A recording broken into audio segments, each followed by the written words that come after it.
શું તકલીફ હતી? એલર્જી હતી અને યુરિક એસિડના લીધે ગોઠણમાં ને એમાં દુખતું અને કમરની ગાડી ખસી ગઈ હતી એટલે એ કમરની પ્રોબ્લેમ હતી. અને અત્યારે એલર્જીમાં ખાવા પીવાનું બધું સારું છે.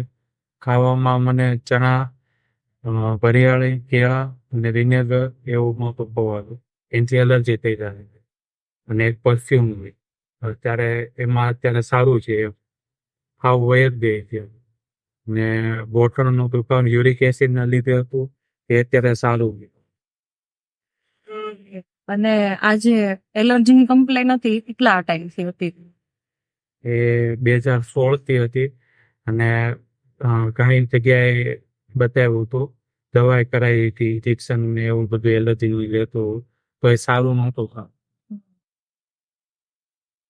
પહેલા તમને શરદી હતી તો કેટલો ટાઈમ સુધી રહેતી શરદી? પેલા શરદી નાખી તો નાક ને એવું બંધ થઈ જતું, પાણી પડતું નાકમાંથી ને એમાંથી, કંદોળ ને એવું આવતું એને એલર્જીના લીધે. અને જ્યાં લગી દવાનો ઇન્જેક્શન નો લે ત્યાં લગી રહેતું એમ. ઇન્જેક્શન લે તો સારું થઈ જાય, કલાક 2 કલાક પછી પાછી થાય? પછી આ ગાયત્રી આ બધું ખાવા પીવાનું. હવે તમે ડિસેમ્બરમાં દવા ચાલુ કરી હતી, હમણાં લગભગ 2 મહિના જેવી બંધ છે. 2 મહિના તો આ 2 મહિનાથી કેવું છે? ત્યારે સારું છે, પહેલા કરતા ઘણું સારું. કંદોળમાં ચીજ થોડીક આવે છે ને ગોઠણનું ને બધું ત્યારે નથી રહેતો.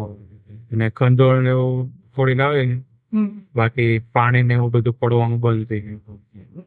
ખાવા પીવામાં બધું ખાઈ શકાય છે?